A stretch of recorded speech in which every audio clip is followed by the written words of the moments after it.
Little box and a green box. Little box and a blue one. Box and a yellow one and a little and a box and a green box. When I first started hearing about AI and specifically generative AI or Gen AI, my mind immediately went to the Jetsons. I remember watching that cartoon as a kid and thinking a world like what the Jetsons lived in was hundreds and hundreds of years in the future. But now with Gen AI, it's really closer than I ever imagined. The idea of all of it is pretty incredible, and the thought of everyone having a personal assistant robot to wait on their every need and for work to be largely automated, or at least much easier is just incredible. But then we start to see the frightening side of AI. We're already seeing things like election interference, loss of entry-level jobs, copyright infringement, and so much more. So today we will discuss AI in all of its glory on this week's episode of You Can Call Me Karen. Box.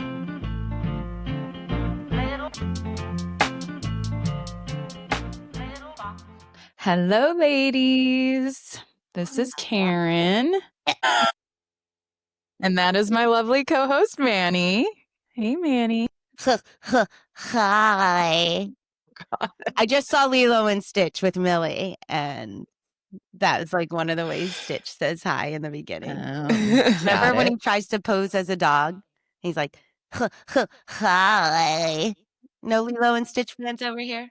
No, No. sorry, you lost us. All right. Well, And my high also school we friends will have- get that reference. You're not my real friends. You're just co-host. Also we have Steph, who is equally mad, but about a different movie. Hi, Oh, Steph. yeah. Hi. Good. Do you want to let them in on the inside Yeah. joke? Or? Well, I feel like it's just, I've just come to realize that Karen has never seen Forrest Gump, which Yeah, is when like, this bitch says she hasn't seen any movies, she hasn't seen any Any. movies. and I like, feel like we've covered this one, though. Yeah, no, but I don't remember. Listeners, we need you to comment, please, and on prove what? The Nicole fact that wrong. you never seen Forrest Gump and that it's Yeah, shitty the as fact hell? that they already knew that and they've been over it for months. No, I Oh, don't think anyone no. will get over the fact that you haven't seen Forrest Gump. It's That's like just an that- atrocity. Forrest Gump is just so key. And I'm still struggling with that I information. mean, all it screams is you never had a gym coach AP history teacher and growing up, because I know that was a ritual in our classes when we were in high school. We had What? Really? No, you guys never watched Forrest Gump in school? Well, Obviously no, not. I did not watch it in school. But it came out when Like Catholic education, I was gonna Catholic say school education.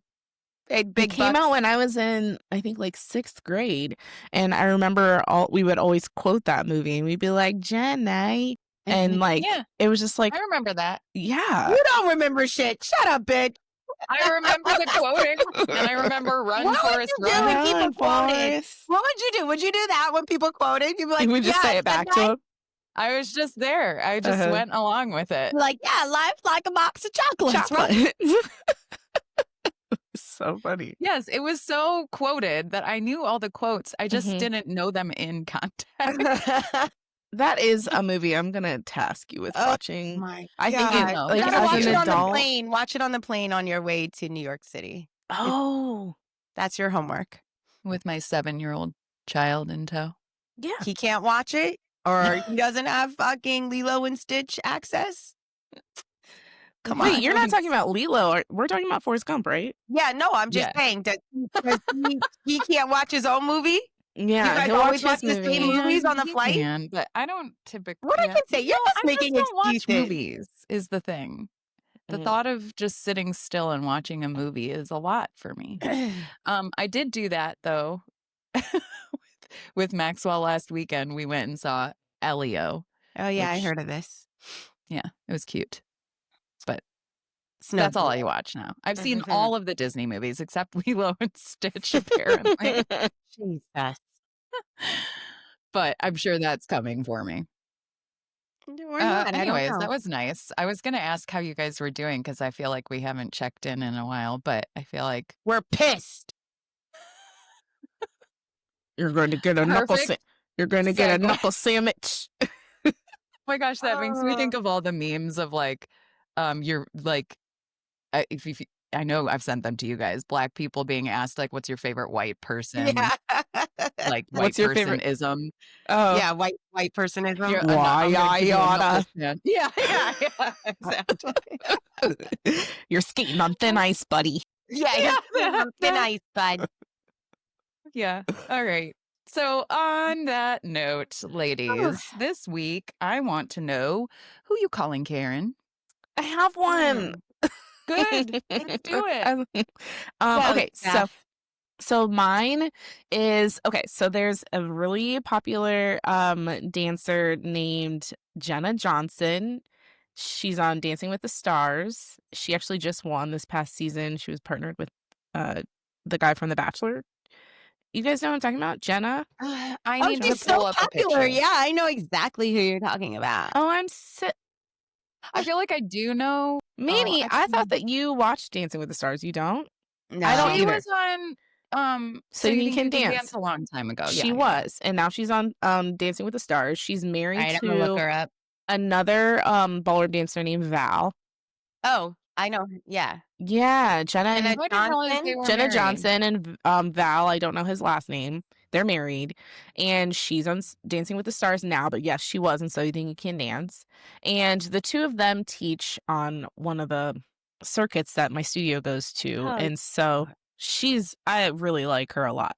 So I follow her on Instagram, and it is July 6th, and so right now the Dance Awards, which is a really big studio competition, the Vegas version is happening right now.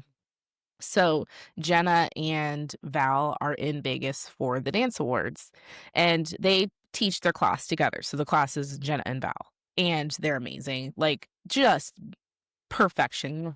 Love them so much. They're amazing to watch.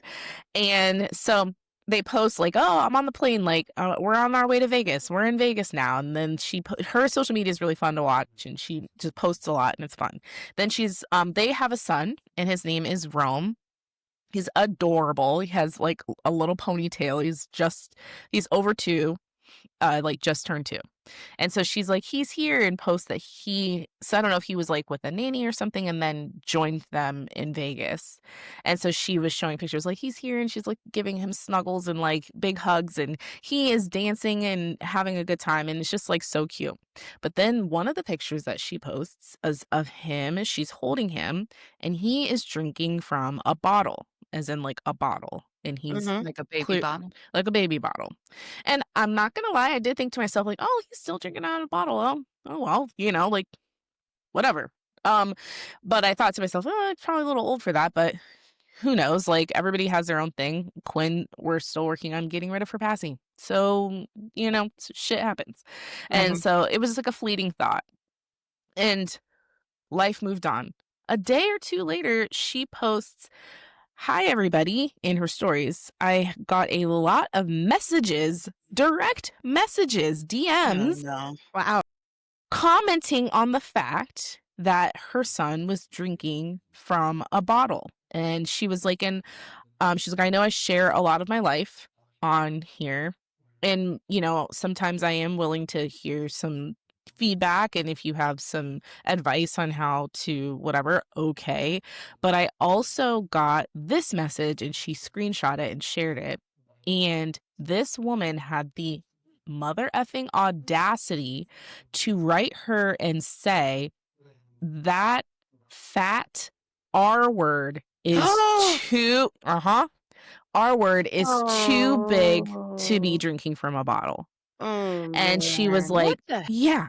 And so she continued to write, like, "You're a mother. Like, what if I said that about your child? Like, it's one thing to say, like, hey, my kid had a bottle for too long, and so I did this or that. But to I like gasped when I saw it and like Oh, showed that is Steve. I so was like, deep.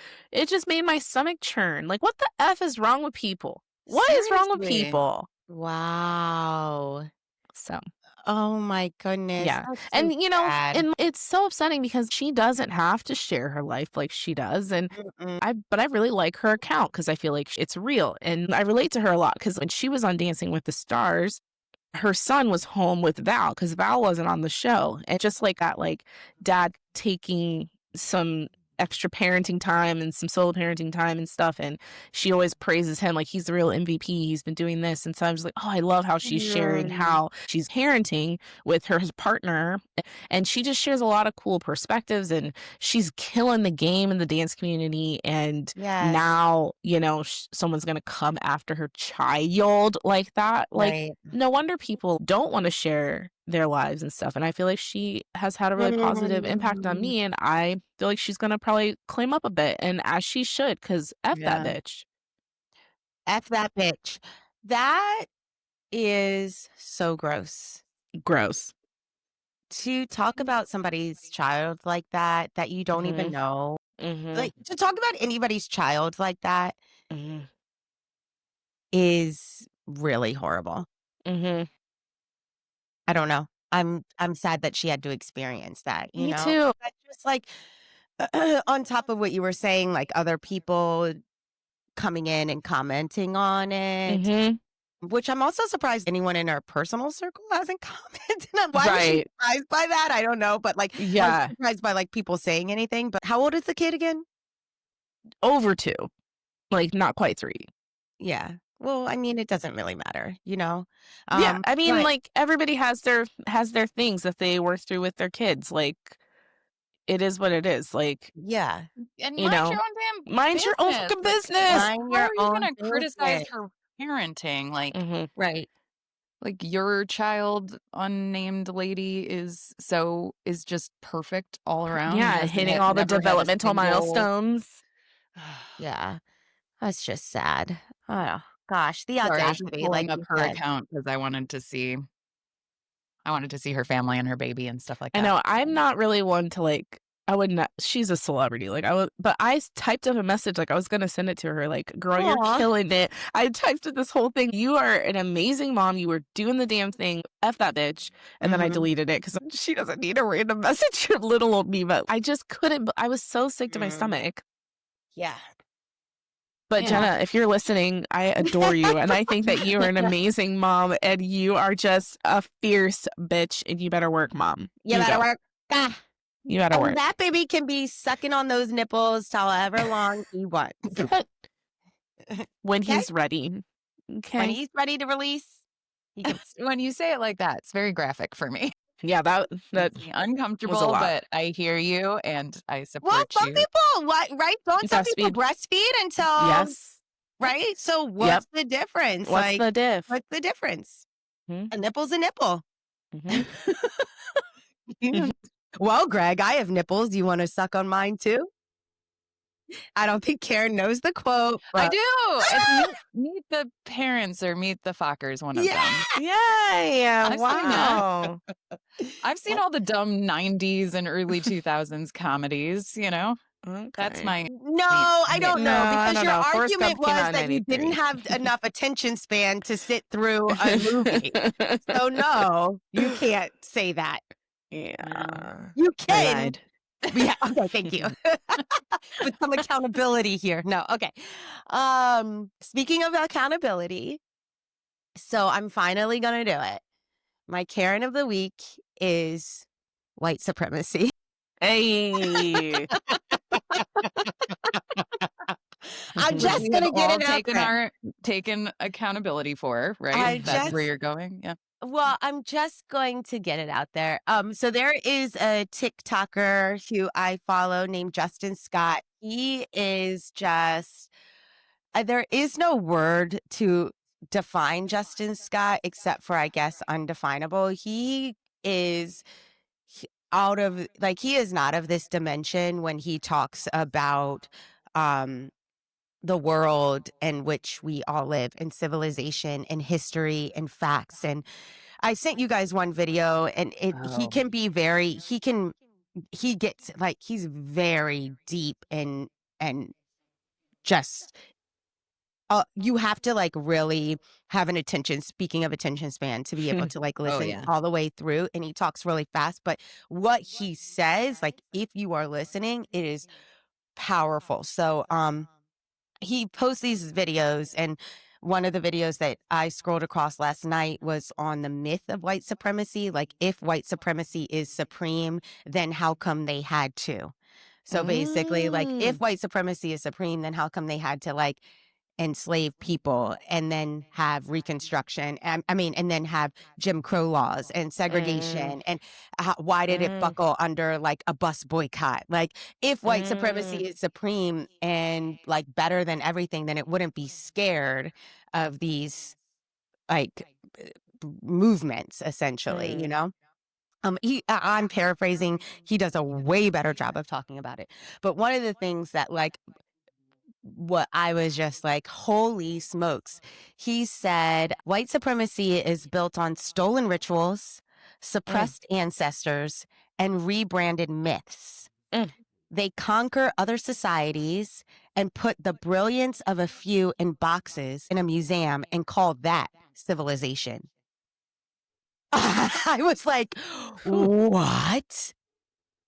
The way he just cuts through this current reality of how people exist within the world, and he's like, wait, this is all false. I just like the audacity for white supremacy to call museums civilization after what I was like, holy moly, you are living on a whole nother ether right now. So anyway, I just wanted to shout him out because I really love his stuff, and I wanted to say that my Karen will always be white supremacy. Yeah. Yeah, I mean, I feel like that is kind of what Karen is. Yeah. What is personified white supremacy?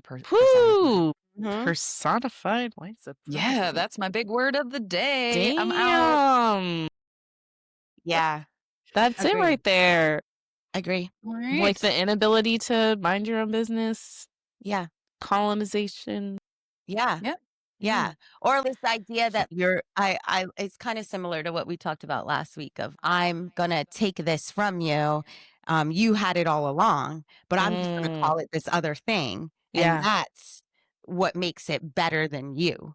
You know, and it's like, Uncivilized. but it's me the whole time. Yeah. Mhm. It's me the whole time. You're not supreme to me because that is me. You know, you just called it something else, and you took it without permission. You took it with violence. And now you're saying that that is what makes you better. No, that's what actually makes you evil and hurtful and harmful and wicked. I don't like using wicked because wicked has a new connotation now. But anyway, all right. Well, on that note, Oh, really? We're just going to jump in? Okay, fine. those are your Karens for the week.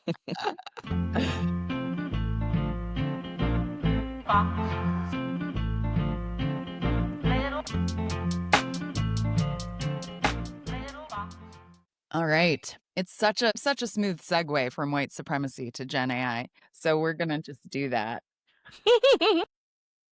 We're going to talk today about generative AI or Gen AI. Hopefully, our listeners have heard about this in the news over the past couple of years, but I will quickly define what it is, along with LLMs or large language models, just so that we all are speaking the same language when we're in this conversation. So essentially, there has been machine learning or AI technology for quite some time, which basically takes a certain set of data or information and through repetition learns from it so that it can repeat tasks on data. It's often used in business to speed up or create efficiencies in processes. The difference with generative AI is that it is not focused on just a very specific subset of data to repeat tasks within a similar data set. It actually takes from, in many cases, like everything on the internet. And this is where the large language model comes in. It pulls from any data format, it pulls from multiple languages, and it starts to learn and theoretically generate new data or new insights based on the information that it's taken in. And so that concept of creating something new with existing information is what makes it unique and quote generative. I keep putting these things in quotes because I think there's still a lot of debate of how generative is it. And so we can talk a little bit about that today. But I did want to start with just that context so that our listeners have that foundation of what it is that we're focused on, what is the technology itself. The thing that I realized as I was doing a bit of reading of what is just the latest conversation around Gen AI is that there's a gazillion applications for this type of technology. We've seen it certainly in business, like we talk about Gen AI in my work all the time, and how do we apply it to create efficiencies, to improve productivity, to take away mundane tasks, things like that. But there's applications in art. You can see it in marketing and social media. You can see it being used in the media directly, in politics. There's just a million ways that this type of technology is being used. And so I think all of those topics could theoretically be an entire episode for us, but we are not the experts. And so we're not going to go down that path of a 7-part series on Gen AI. And so today, I thought we could do a bit of a choose your own adventure on Gen AI. I read through a bunch of articles on the latest thinking on a variety of topics. I wanted to share some options with you too, and then we can dive in where you maybe have a particular interest or a lot of questions. But yeah, I think I'm going to list off a few things. We're going to go choose your own adventure. You tell me what excites you the most, if that's cool. Do we have a choice? No. You don't have a choice. Well, you do have a choice. It's choose your own adventure. Okay, I'm leaving. Bye. Here's my AI robot coming in. No, I'm just kidding. Oh, that would be. I almost, as I was prepping for this, I almost went out to like ChatGPT and recorded my voice so that it could create an intro in my voice for the episode. But that creeped me out too much, so I didn't do it. Does it have that capability? Yeah. Certain Gen AI tools do. I don't know. I think you need a professional, like a up-level version. ChatGPT does not, I don't think. No, but there is, I can't remember. ChatGPT doesn't do your voice. But there are Gen AI capabilities that you can speak to it. It learns your voice and then it literally Can make you creates, sing. which Yeah, is it's terrifying. Terrifying. Yeah, when I went to a professional development, the presenter was talking about basically like us educators, we need to get on board with AI because we want to be able to utilize it and its benefits. And but one of the things he showed was that there, I don't know which one, like he showed ChatGPT, but then he showed all these different ones.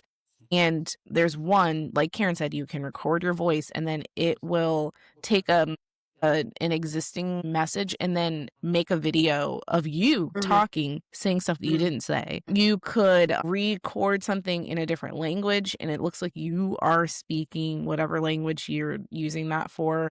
I mean, it was mind-blowing. It was insane. There's also one, I think it's called Udio, and it will make a song. Like you could say, I want a song in the likeness of Taylor Swift in whatever, and I want it to be about this, and it'll just produce a song for you. So anyway, it's You can see how it would be so much fun, but also, so when you mentioned like speaking, it takes your voice and it can make you say whatever. There was one article that I was reading about the impact of AI on politics and campaigns, not just in the US, around the world. And there was a specific example in Romania where there was the spread of this video of Trump endorsing a specific candidate who this video was completely faked. It was not real at all. And it literally swayed the entire campaign. And this candidate that Trump was endorsing was fake endorsing one. And so Romania actually retracted those results. They found it wasn't just that video. There was a lot of interference. And I think I'll need to go back and confirm this in the article, but I'm pretty sure it was found to be Russian interference specifically. Shocker. And so they took away that result and they ran a new election, and it was like a really JD Vance commented on it apparently, and like in a way that was saying It's something to not the effect of democracy. if your democracy is so unstable that one fake video can sway the election. Yeah. Then you're America. And that's a wrap. Have a good one. Yeah. So it's that is definitely the dark side of that technology that you're describing, Steph. But the other thing that your story there made me think of is this article I was reading about how OpenAI is making a really concerted effort to basically, for lack of a better word, infiltrate colleges and universities. And so they're offering ChatGPT, I think, free to all students. They're working with a lot of colleges and universities to implement their tools and capabilities at various points in not just the educational process, but the administration of the universities. And while I like as a business person, I'm like, yes, there is so much efficiency to be had by Gen AI. It has to be done in the right way, and it has to be controlled in the right way, in my opinion, because we've all thrown something into ChatGPT and gotten a false, response. And so you have to be careful with the way that you're using it and thoughtful. But I do, as a business person, see the obvious opportunities that the technology presents. I think the thing that struck me about this article was the conversation around how OpenAI is essentially grabbing audiences at a very pivotal point of their development and education, so that I think the intent is to hook them on ChatGPT so then they become lifetime users. So it's really a capitalistic, mentality, which is a constant theme on this Oh, podcast. it always But comes back it to is that. fascinating to see, they're playing a real long game here, right? Like if you get them using our tools at such a pivotal point in your mental development, then it's in the long run, you've got lifetime users essentially. And then you can just think of all of the like revenue channels that they'll get from those people over the course of a lifetime, not just in a professional space, but in a personal space as well. So There was a lot there. What's your question? no question, reactions only. I feel like, Manny, you're a big user of ChatGPT, aren't you? Jesus, stop calling me. Oh. Well, I would like to comment on a couple of things. One, like Please. I'd love to explore more the difference of like getting hooked on ChatGPT versus getting hooked on Google. Like what kind of is like the difference, like, Yeah. I remember.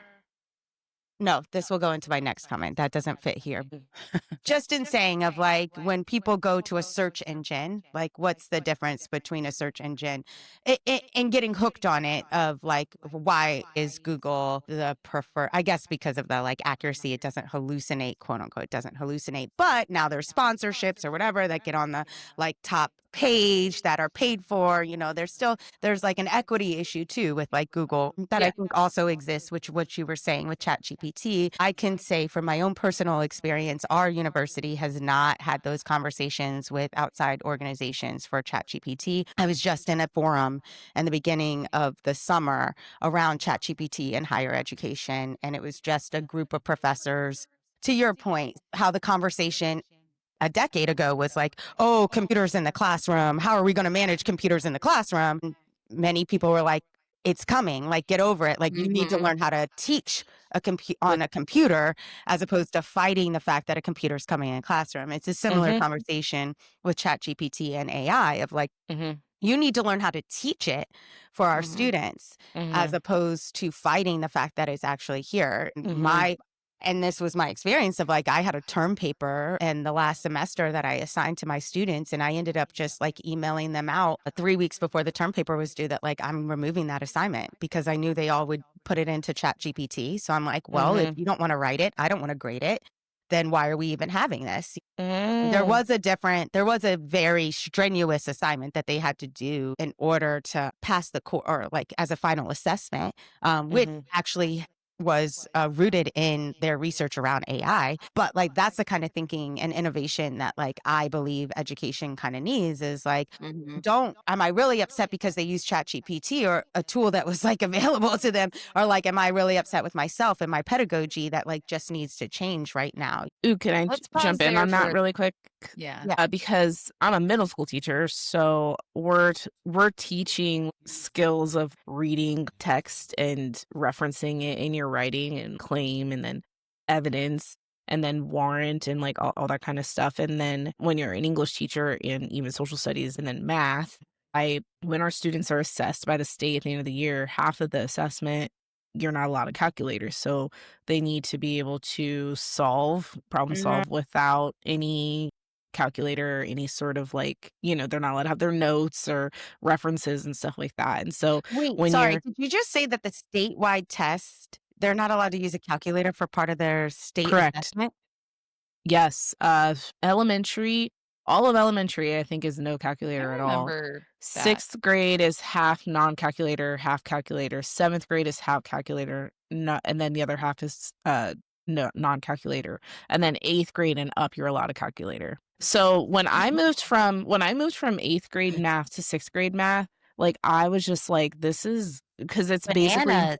do you have the number sense? When Yes. I taught 8th grade, if you don't have computation skills, we basically just were like, well, it's kind of like we're gonna have to teach them how to use a calculator and how to whatever, because Yeah. you could still problem solve and do algebra and all this kind of stuff, and you punch the arithmetic in the calculator, but you still can learn the problems. In 6th grade, I'm teaching decimals. They have to be able to long divide with decimals.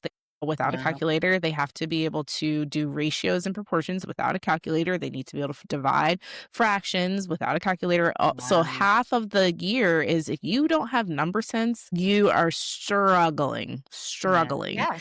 And so, and same like English, the English state test, they basically are given two articles, and they have to read it, answer questions. They're usually multiple choice, centered around like comprehension. And then they have to write a 5-paragraph essay on the spot, and usually having to find like a common theme and make a claim and have a thesis with evidence supporting where you're coming from the text that you literally just read. So you're teaching these skills.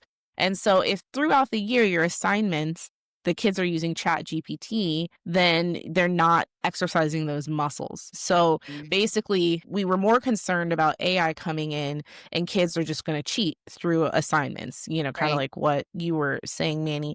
So basically, they kind of gave us suggestions on ways to kind of like get around using Chat GPT. So they suggest a lot of things that you're having them do should be done in class.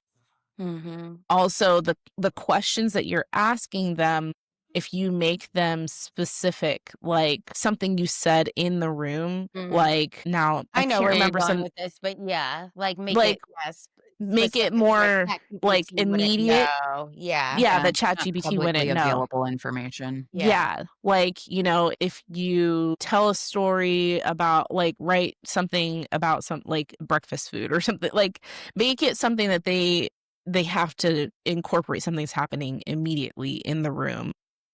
This is what I'm sorry to cut you off, but this is what drives me crazy about education. It's like, we're going to do like a skills assessment for you at the end of the year that you have to pass, knowing that the world is moving in this direction with this technology. We have full control over changing the assessment to build competencies in a different skill set. But no, we're going to make it so that you have to teach competencies in this skill set, knowing good and well when they come out of school, they're not going to need that. Correct. That drives me bananas. Yeah. I mean, that's such a good point. I mean, I feel like maybe there's just like this old school traditional in me where, I do want kids to be able to read text and make a claim about it and write. And I teach 6th grade. So like, I don't want them to rely on technology to produce, you know what I mean? And so I think that's why at this point in their educational journey, we do need to teach them skills to be able to read and write and compute. But like if I were teaching high school and they were saying, that they can't utilize these resources because they're headed in, then that's different. But it's pretty foundational here in middle school. And it's kind of the synthesis of like what they've learned in elementary school. And now it's application and stuff. Like part of me, there's like an old school in me, like you need to be able to open a book, find a quote But that's what I'm saying is that like I totally agree. I think that these things are fundamental, but then they do things that are like counterproductive of like spending billions of dollars on computers and those Chromebooks for kids to learn on Chromebooks. And it's like, well, wait a second. Like I have to now teach the toolbar and like everything on how to access, like how to read a computer. So are we investing in computers or are we investing in the skill set? And like, I don't have enough time in the school year to teach both. Like, so what is it going to be? That's all I'm saying is like, both are require at that developmental age, significant amount of practice and time in order to be able to build this. Like I remember Brielle's teacher assigning homework with like Google Slides and they had to like define certain words and the school like limited access to right click define. And it's like, well, wait a second. We're working on this small little ass Chromebook where the screen is like 3 inches long. And so now she has to pull up a whole nother tab to find the definition instead of using the computer literacy skill of right click define the word where she could just input it. Right. You know what I mean? Like those kind of things are counterproductive and they're not teaching proper digital like literacy or citizenship. And it drives me crazy. I know this is not what this is about, but like it does drive me crazy in the institution of education. Like they want to be able to like push students into like the modern world and have them be civically engaged and have them be like prepared for post-secondary experiences.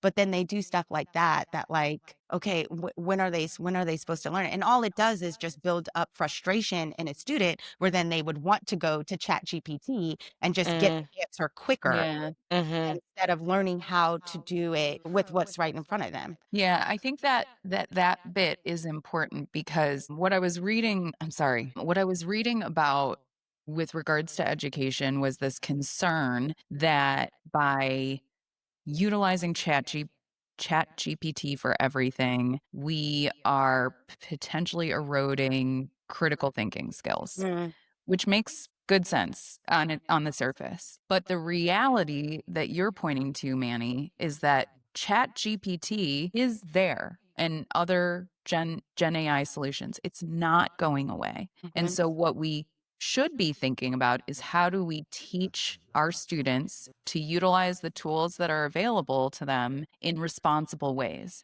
So when like there's plenty of times where I'm prepping for this podcast and I use ChatGPT to help me figure out like which direction do I go, and then it links all of the sources for the information that it provides me. So rather than citing ChatGPT, which comes with a lot of flaws, we know, I go to those sources then and I read through those and I make sure those are real and reputable and all of that stuff. And so I think if we did a better job, and it's still new, so I do give a lot of grace to our education system because responding to the changing technology live is challenging. I mean, changing curriculums without new technology is a lot. And so it'll catch up, I realize, but I think ignoring it or like saying you can't use it is silly because we all know they're going to. So let's teach them the right way to utilize this tool that will help them be more efficient. We'll still build those critical thinking skills,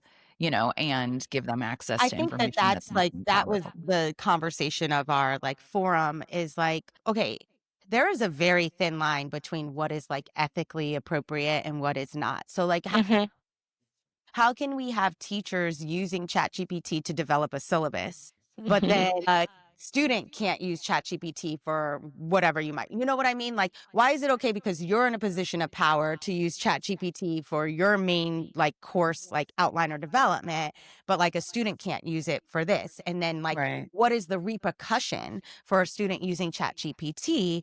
Since we are kind of in this whole, like, what is the ethics of AI, right? And so, like, in that conversation, I was heartbroken to hear that, like, a teacher had to fail 3 students at the end of the semester for doing a final, for using ChatGPT on their final, which is why I took mine out, right? Is like, because I did not feel prepared as an educator to have that conversation with my students about like ethics and AI and using it for your final assessment, because to your point, it is so new and the university doesn't have any, I think, right now, quality academic repercussions for students using AI in the classroom. You know, so that I think is like, what is the ethics behind, like when not, and it's Well, I feel like hard. when we were talking about it, like this was like maybe 2 years ago when people were just kind of more AI was becoming more popular. Excuse me, and people were more concerned about students just like using it to write their papers and like and stuff, and not necessarily just the positive things of like the research and compiling sources and all that kind of stuff, because that's positive, you know. And so we talked about our definition of play, like within Right. our district, and what is plagiarism. That's the word And I was so, looking for. and Thank you. yes, and that's Yeah. kind of what I think what you're getting at is like the ethical, like if you're passing off content as your own, that's Mhm. really plagiarism. Like, Yeah. and that's not ethical to say that you wrote this paper if Mhm. it's not your words, you know, Right. especially because part of what we teach is if you're going to make a claim and then provide evidence to support the claim should be your idea or your thoughts or your opinions. There's evidence to support it, and then you cite where that information came from. You should give credit to where the information came from. You know, that's just, you know, and maybe again, that's old school school, but that's a skill to be able to give credit back to where you got the information from. But if you just are putting a prompt in from an assignment and then whatever is spit out and then you're turning it in as if it's your work, that's not ethical, and it's not, and Yeah. it doesn't But like show you what should you have a know. rubric that like deters kids from doing that. Like your rubric should, like to your point of like your rubric when you grade students should have like sources, should have like all the critical thinking touch points that you're looking for. Where a Yes, but if the filler, because like when you put in a prompt and then it spits out an essay, for example, and it sounds too academic, you could say, now write it from the perspective of a 15-year-old student Mhm. and add in spelling errors. You know what I mean? Like You you can even could, like upload former material that you've written and say, write and it in my in voice. my voice, like, Mhm. you know, and so I don't know if you're Not giving the kids any ideas or anything like that. They're like, I we're one step ahead of you, bitch. They're like, oh, that's what I did on my last. That's how what I did on my final essay, and that's how I passed my class that way. Yeah.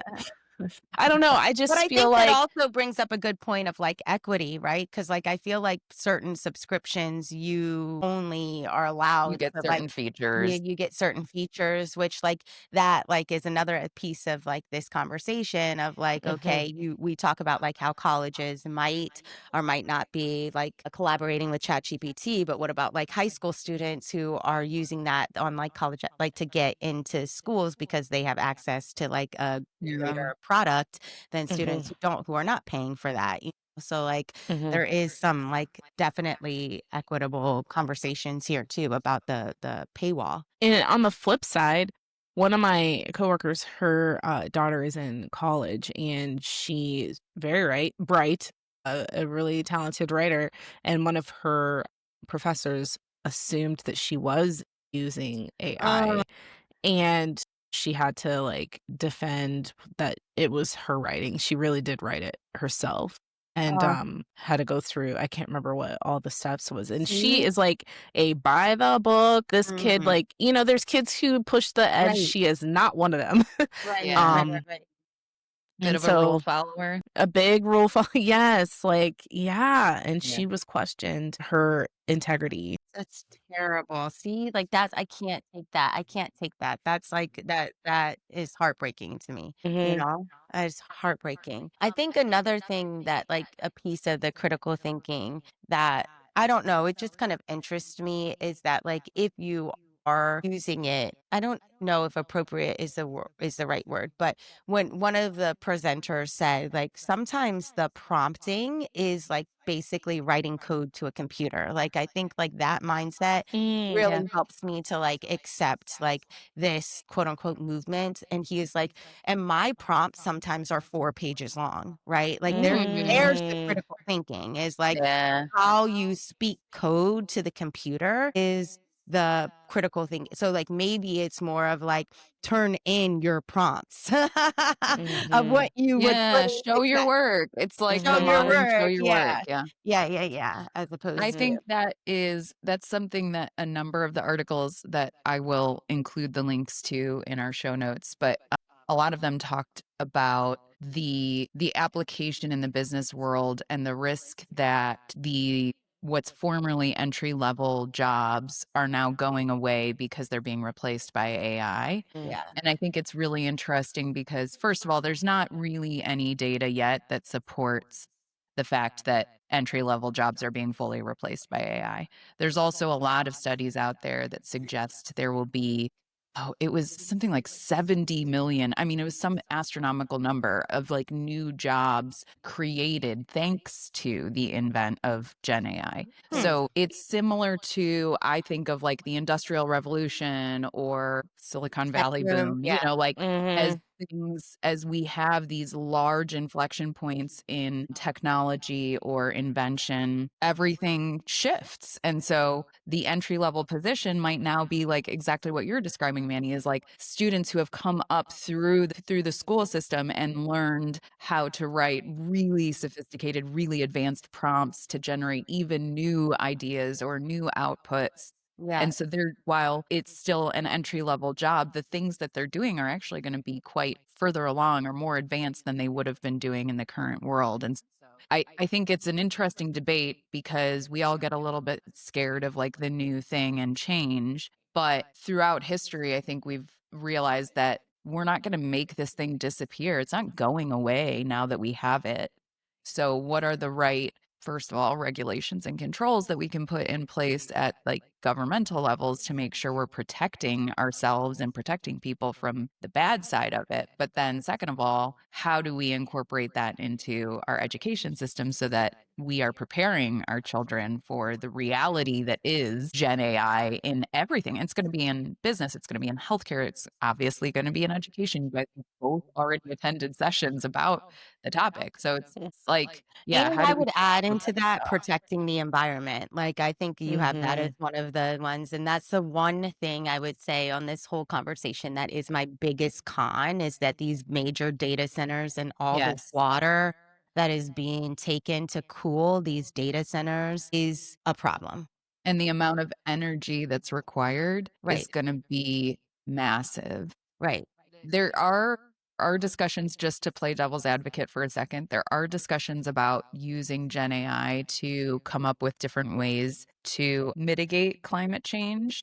And so there's been interesting learnings through that. So, I mean, that is the flip side, but I agree. Like, I have In the real meantime, concerns though, like about our while we're environment. draining that resource, Yeah. we need to have forward thinking on Yeah. Mhm. if it And doesn't. then our current administration is taking away funding and tax breaks and things like that for solar energy and wind. And like Uh, we need all of these green sources, for energy. And if we're defunding or disincentivizing companies from investing right. in that space, we're just digging ourselves into a deeper hole. Yeah. It's Mhm. the head in the sand metaphor. It's like we can't just keep ignoring this problem. This is a real problem. Yeah. Mhm. That's a story for another day. Mhm.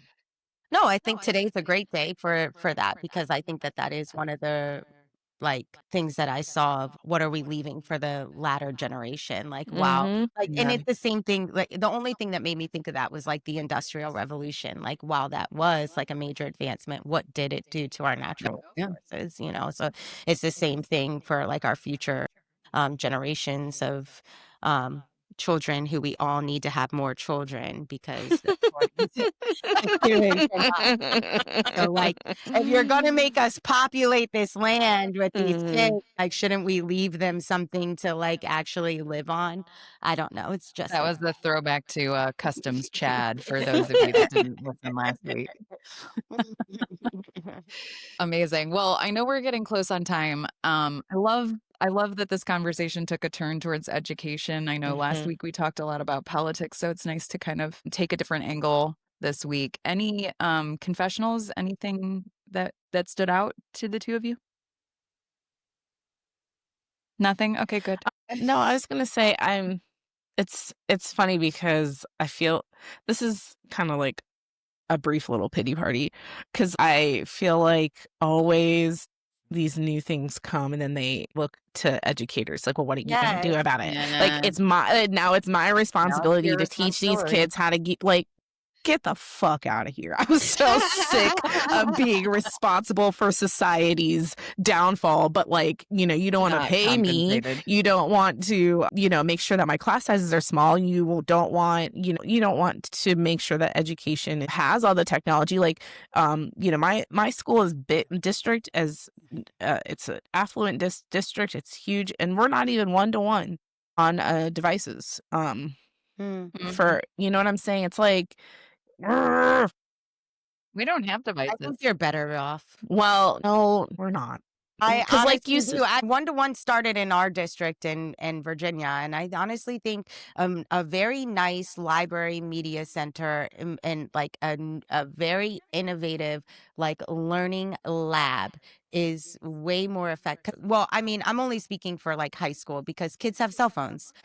I mean, and I know there's like certain things with the cell phone ban and everything, but like, I think the Chromebooks are trash. I honestly do. I think that was a waste of money. And what they did was they took from the arts and they took from theater programs and they took from all these other, like the humanities to invest in technology that they're not even teaching appropriately to our kids. I mean, my district has two unified arts period. Like our kids have two unified arts periods. Like some kids do both band and choir, and my district has a pretty robust music and art Yeah, department. because you have money to do it because you don't have one-to-one. Yeah, maybe. I just feel like we're saying there was this movement with technology and we were like, what are we going to do? And now we have to teach utilizing technology, but then not every kid has access to a device.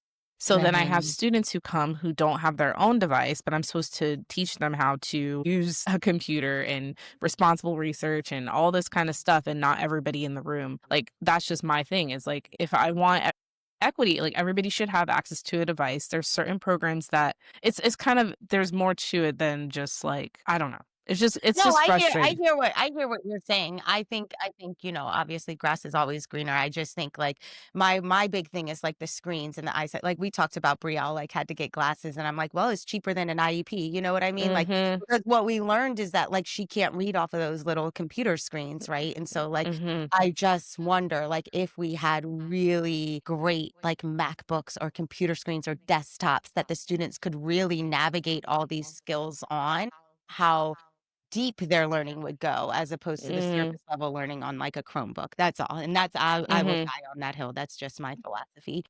Mhm. But I was gonna go along the same lines of like Steph with my aha. It reminded me of my first like experience with my teen teacher who he was telling me how he when he graduated college in I want to say the 70s or 80s he graduated with a poli-sci degree and he like had his little taste and went to his dad who I think was a therapist and was like I can't do politics, this is destroying me, I want to be a teacher. And his dad was like if you think that teaching isn't politics you're out of your goddamn mind. Yep. Mm. Mhm. I'm like, that's what this conversation is reminding me of. Cause like in that forum that we had, there was also a woman who spoke about how she helps with career transitions for college students going out into the career force, and how she's getting resumes sent back to her for college students using AI on their resumes. And so it's like, well, who's supposed to teach them how to write a proper resume? Educators again, you know? So Mhm. at every level, the educator is responsible for teaching these kids how to like show up in society. And there's systems that are like roadblocks for us to be able to do it, whether it be one technology, whether it be time, whether it be the statewide tests, what class size. There's all these different things that politicians are not considering. Mhm. They're asking educators to, you know, come and do their work, which is why we're seeing a massive why the recidivism rate of teachers is not, they're not coming back. You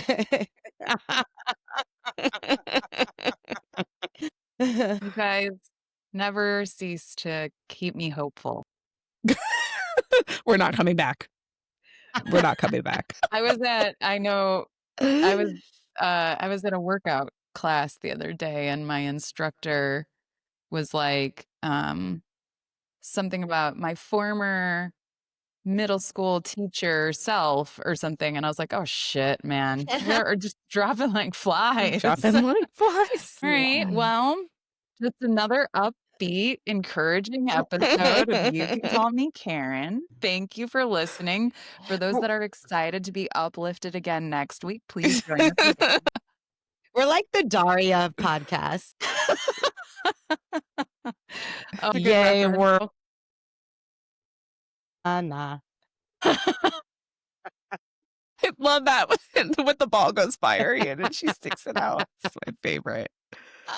Does anybody understand this reference besides us? I hope so. I hope so. Okay, if you miss us between now and our next episode, please drop us a comment on Instagram at You Can Call Me Karen _pod, on YouTube, and on TikTok at You Can Call Me Karen. Like, subscribe wherever you get your podcasts, and thank you so much for listening. We'll see you next week.